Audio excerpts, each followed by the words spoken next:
Hello guys, കണ്ട ഈ സുന്ദരിന, ഈ സുന്ദരിപ്പ് നോക്കി നല്ല ഭംഗിയില്ലേ നോക്കി. ഇത് ഈ വർഷത്തിൽ ആദ്യമായിട്ട് വിരിയണം. എന്താ വർഷത്തിൽ 2 പ്രാവശ്യമൊക്കെ വിരിയുള്ളൂ.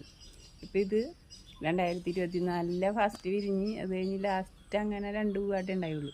ഇപ്പോൾ 2025 ഇപ്പോൾ വിരിഞ്ഞേക്കണം. ഇതെന്തായാലും 3 മാസമൊക്കെ നിൽക്കട്ടെ. ഇത് നല്ല ലോങ് ലാസ്റ്റുള്ള പൂവാണ്. നല്ല 3 മാസം എന്തായാലും വെള്ളമൊന്നും വീണില്ലെങ്കിൽ ഇങ്ങനെ തന്നെ നിൽക്കും. നല്ല ഭംഗിയാണ് കാണാനായിട്ട്. എന്താ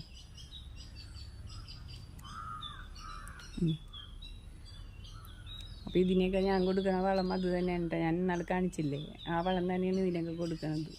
നമ്മൾ രാസവളമൊന്നും ചെയ്യണില്ല. ചെയ്താൽ മഴക്കാലത്തൊക്കെ നല്ലതാണ് ചെയ്യണം, പക്ഷെ ഞാനത് ചെയ്യാറില്ല. മഴയില്ലാത്ത നേരത്ത് നോക്കിയാൽ ഞാൻ വളം കൊടുക്കാറുള്ളൂ കേട്ടോ. അപ്പോൾ ഈ പൂ നിങ്ങൾക്ക് ഇഷ്ടമായില്ലേ? ഡെൻഡ്രോബിയത്തിൽ തന്നെ ഉള്ളതാണ് കേട്ടോ. പക്ഷേ എന്തെന്നാണ് ഇതിൻ്റെ പേരൊന്നും എനിക്ക് ശരിക്കും അറിയാൻ പാടില്ല. മേടിച്ചപ്പോഴൊക്കെ പറഞ്ഞതാണ്, പക്ഷെ നമ്മൾ മറന്നുപോയി. ഇനിയിപ്പോൾ അത് ഗൂഗിളിൽ സെർച്ച് ചെയ്താൽ അറിയാൻ പറ്റുള്ളൂ. നോക്കിയിട്ട് പറയാം കേട്ടോ.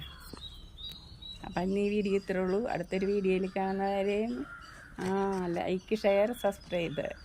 ടാറ്റാ.